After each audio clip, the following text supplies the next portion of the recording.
you really credit your mom with a lot of who and what you are right now. How do you trace that back to your mom? The type of support system that we have is crucial. I was fortunate to have a very supportive family. I started in the music industry when I was 2 years old. That's when I first started playing piano. And they were in tune enough to notice that I had this ability to focus and concentrate on something. And as the story goes in the family, my father said, "Oh, we should try him on piano." And so that led me to have a early childhood as a childhood prodigy, because I was able to put my attention on something. And in this case, it was piano. And that was noticed by my family, my parents, and my mother. Basically made sure to kind of foster that. And so there were specific moments in my journey where I could have gone off of the music path. And because she did some very, I don't know, intuitive, or she was just very creative in her thinking. I'll give you an example. So I started off in classical piano. And so at one point, it's like, okay, I don't want to do classical anymore, because in classical, they have you play the notes as written. And I always wanted to add some additional notes to Beethoven or Mozart, or like, oh, I think it should go here. And my teachers would say, "Oh, Marcus, you gotta play it the way it's written." And so that was frustrating for me.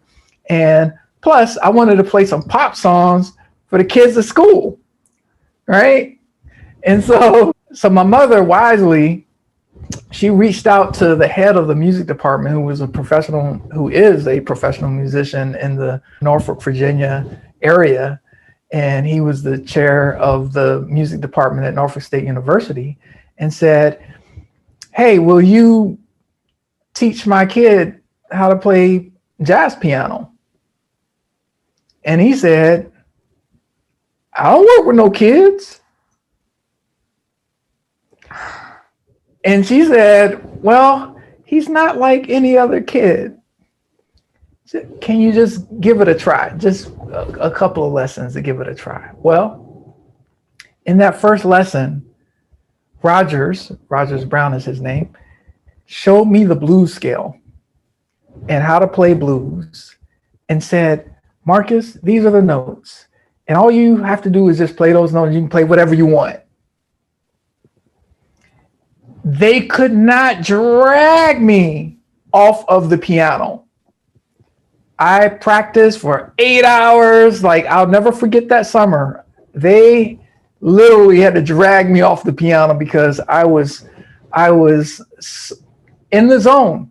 And so that's just one example of my mother's handiwork in my life. Your mother was quite an accomplished person herself, a national tennis pro, and she made an impression on people that were incarcerated, up to senators, up to very well-known people. When you mentioned when she died at her funeral, all these people came. What an impact she made. What a person that that to model after.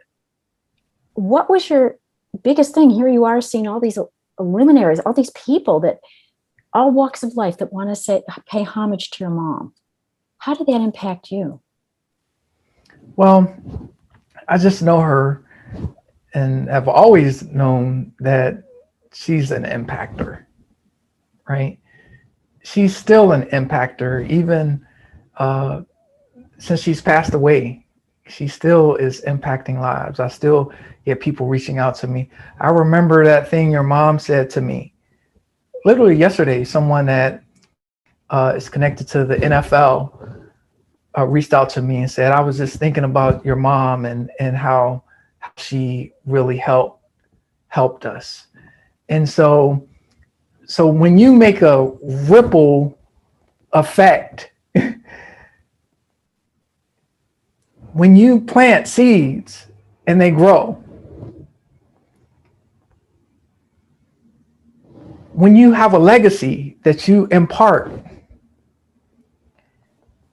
and this is one of the things that I, kind of encourage people in my programs like Wealth and Impact Bootcamp, is to look into what's the rippling effect. What are the seeds that will be transported that will go beyond your lifetime?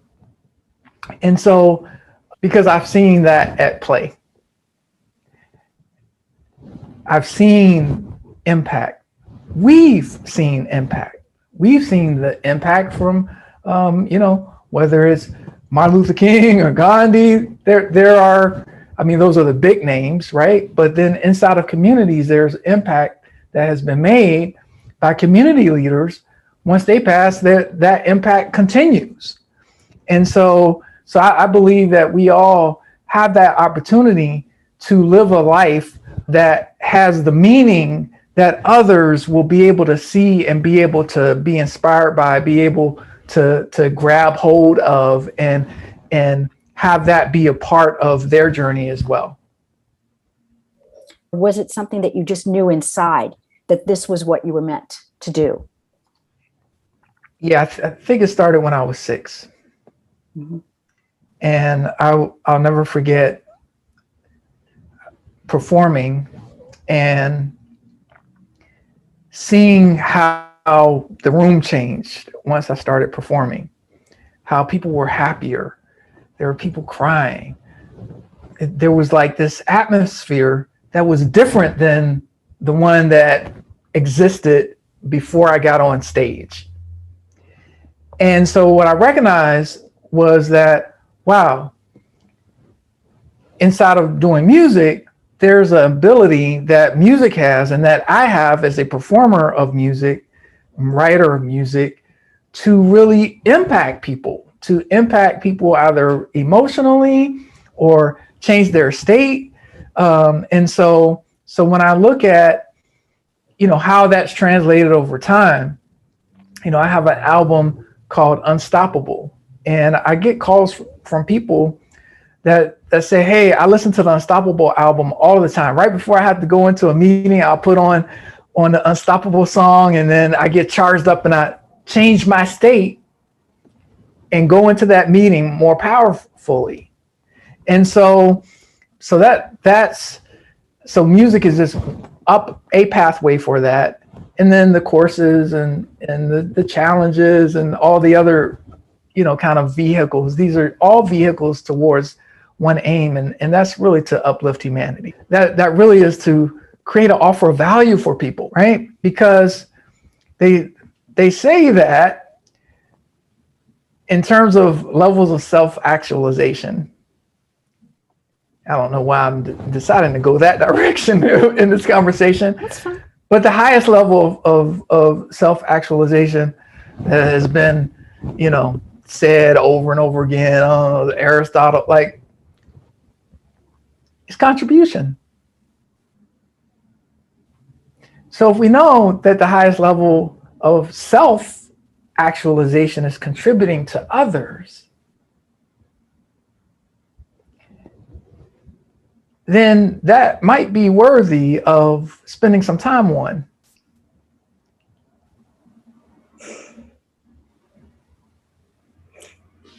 Do you think that your mother, this big influencer, realized the impact she had on people in her lifetime? Absolutely. She do?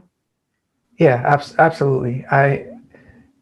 And she wasn't about the award. She got lots of awards, lots of trophies. I have a room full of artifacts, right, of her successes throughout decades, from the Department of Justice to the National Tennis Trophy, right, and everything in between, community awards, all of that.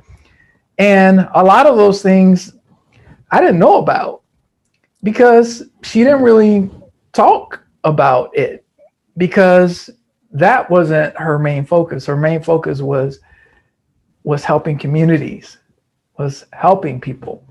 And so those were just byproducts. See, sometimes people get focused on the accolades, the, you know, kind of the symbols of success. And if you're about a singular focus of being used up, having your contribution to people be manifested in the activity that you do, then you don't get focused on the byproducts. And this is how my mother was. This is Carolyn Bell 101. You focus on the activity. You focus on creating something that's really going to, there are a lot of people that are successful. You can be successful. And I mean, look at the Oscars that just happened, you know, successfully getting a recognition for an Oscar. So that's success, right? But significance is a leveling up. Significance is where that thing that you are doing actually holds a deeper level of meaning. That, again, like I was saying about the ripple, that creates a ripple. So if it's you know, take my mom for instance, right? So there's winning a tennis tournament, and that's being successful. But being the first African American in that tournament, that opened the door for other African Americans and others, people of color, to be able to play in that tournament, and that's significance.